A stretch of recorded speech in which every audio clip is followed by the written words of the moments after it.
Welcome back. This is Mr. Hassan's Maths channel. I'm answering a question now from one of the older spec papers, the June 2018 C34 paper. Now, this particular paper is kind of related more to, this is related to P4, binomial expansion. So it's exactly the same thing as what we got in our new spec of P4. It's in the old papers, C34, which was basically P3 and P4 combined with a few extra bits here and there. So going to be doing is this binomial expansion. So one of the students has requested for me to answer this question. So part A of the question says, find the binomial expansion of 1 plus px to the power of negative 4, where the magnitude of px must be less than 1 in ascending powers of x, up to and including the term in x cubed, giving each coefficient as simply as possible in terms of the constant p. All right, so first of all, we have to make sure that it's in the correct form, and it is. We cannot use the NCR method, so we have to use the formula which is in the formula sheet. I'm just going to just write it out here, and it's basically, there must be a 1 in this position here. There must be a 1. It should say 1 plus something x. This does say 1 plus something x. So to expand this using the formula, what we do is, what did I do there? What we do is, expands, the first term will always be 1 plus, and then the power times whatever's in this place here. So the x means whatever's in that position. So in this case, it's going to be px. If it was a minus in front of it, it would be minus px. Plus, and then you do n times n minus 1 over 2 factorial, which means 2 times 1, times whatever's in that place squared, and then it continues in that same pattern. N times n minus 1 times n minus 2 over 3 factorial, which means 3 times 2 times 1 times whatever's in there cubed. And you can continue on as far as you want. So we're going to take this and we're going to apply this formula to it. So we have 1 plus n, which is minus 4 times x, which is px. The x here, in this case, is the whole of this term. Okay, if it was a minus, I'd put a minus in there as well. Plus n, which is minus 4, times n minus 1, which is minus 5, over 2 factorial, which is 2 times 1, which is 2, times, and now again px, but this time this whole thing is squared, px squared. So whatever's in here, this position is going to be squared. Plus, and then you're going to have minus 4 times minus 5 times minus 6, you keep going down by 1, over, and this is going to be 3 factorial, which is 3 times 2, times px, and this time it's going to be cubed, and you stop there. All right, so now we can try to simplify this. This is going to give you 1 minus 4px. Now here, you're going to have a minus times a minus. It's going to be plus. That's also going to be positive, so you're going to get a positive term. The 2 and the 4 cancel out, leaving you with 2. You got 2 times 5, which is 10. I've already taken care of the minuses, so we don't have to worry about that. And then you got p squared and x squared. And then you got this next term, you have a minus times a minus times a minus. It's going to be negative. The whole thing's going to be negative. You have 3 times 2 is 6. That cancels with that 6. Okay, we're forgetting the signs now because we already dealt with the signs. You have 4 times 5, which is 20. And then here you're going to have p cubed x cubed. So we can say that 1 plus px to the power of negative 4 is equal to 1 minus 4px plus 10p squared x squared minus 20p cubed x cubed. And there's the answer for part A. All right, so we're going to go on to for part B. Let me just take this answer, and I'm pretty sure we will have to use it in part B. Okay, so part B says f of x equals 3 plus 4x. Let me just paste this here somewhere. So that's the answer we got from part A. All right, so question 4 part B says f of x equals 3 plus 4x over 1 plus px to the power 4, which is the same as this when this is written up there, where p is a positive constant. In the series expansion of f of x, the coefficient of x squared is twice the coefficient of x. Find the value of p. All right, so now what we've got to do here is pretty simple. We have already found what this is. So f of x can be expressed as 3 plus 4x times 1 plus px to the power of negative 4. Now this is what we already expanded, okay, up to x cubed, right? Now what I'm going to do is I'm going to write out, so this is going to be equal to, basically, 3 plus 4x times, and you got 1 minus 4px plus 10p squared x squared minus 20p cubed x cubed. And that's going to continue like, whatever. We don't have to worry about those other parts. All right, now it says, in the series expansion of f of x, the coefficient of x squared is twice the coefficient of x. So let's think about what the coefficient of x squared would be if you expand this. So to get the x squared coefficient, you're going to be multiplying this constant with each of these terms. Now, when you multiply the constant 3 by 10p squared x squared, that's where you're going to get an x squared term. So 3 times 10p squared x squared, that's going to be one of the x squared terms.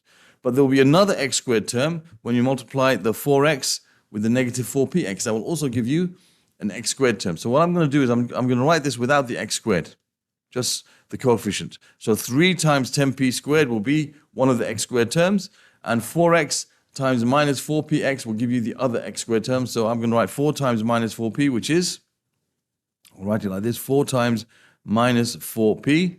That's going to give you the other x squared term. Nothing else will give you an x squared term. If I multiply this by this number, or by this term, or by that term, I won't get an x squared term. If I multiply 4x by by the 1, or by the x squared term, or by the x cubed term, it won't be an x squared term. Those will be the only x squared terms. So that's going to give you 3 times 10p squared, which is 30p squared, and 4 times minus 4p, 4 times minus 4p, which is minus 16p. So this is going to be your x squared term. And then it says it's twice the coefficient of x. We're going to do the same thing now for the x term. Think about what the x term is going to be when you expand this bracket. You'll have 3 times 1, that won't be an x squared term, but 3 times minus 4px will give you an x term. So when you do 3 times minus 4p, that will be an x term, okay? And 3 times the rest won't give you an x term. But 4x times 1, that's going to give you x term 4x. So you're going to add 4 times 1 to that. I'm just writing it without the x there, just the coefficient. And 4x times all the others are going to give me x squared, x cubed, x power 4, and so on. So these will be the only two coefficients of the x terms. So that's going to give me minus 12p plus 4. So what did I say? The coefficient of x squared, which is this, is equal to twice the coefficient of x. So we can say that 30p squared minus 16p is 2 times minus 12p plus 4. Okay, that's how we can, the coefficient of x squared, this is the coefficient of x squared, is equal to 2 times the coefficient of x. We've set up an equation.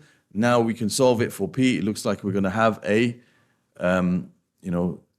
this is going to probably come into play because it says p is a positive constant. Keep that in mind. So it looks like we're going to have a quadratic equation here, which we can then solve. So 30p squared minus 16p equals minus 24p plus 8. So you have 30p squared. You have minus 16 plus 24. That's going to give you plus 8p. Is that right? Yes. And then you're going to have, take away the 8 from both sides, minus 8 equals 0. So what goes into all of these? Well, I guess only 2 does, doesn't it? So let's simplify it. Let's divide everything by 2. So you're going to have 15p squared.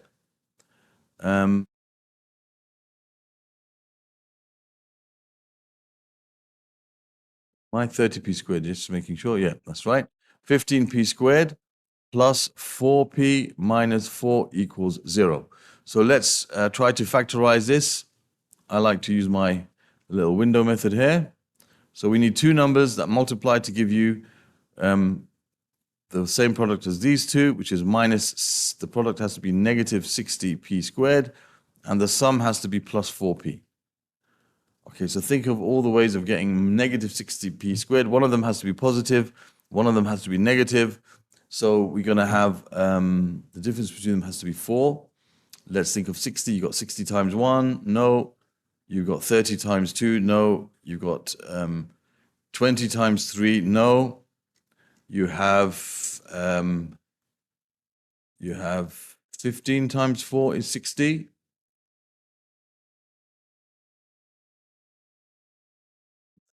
15 times 4. Yeah, but that doesn't work. You have the difference between them has to be 4. So 60 times 1, you have 30 times 2, 20 times 3, 15 times 4 is 60. Anything times 5 is 60, 12 times 5 is 60, the difference between the 7.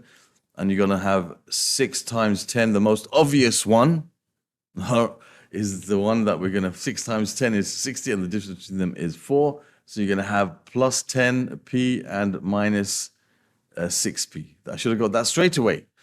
All right, 10 times 6 is 60. Okay, so sometimes the most obvious ones you don't think of, but if you get a brain freeze or a brain fog like I did, you can just go through this procedure here until you get to it.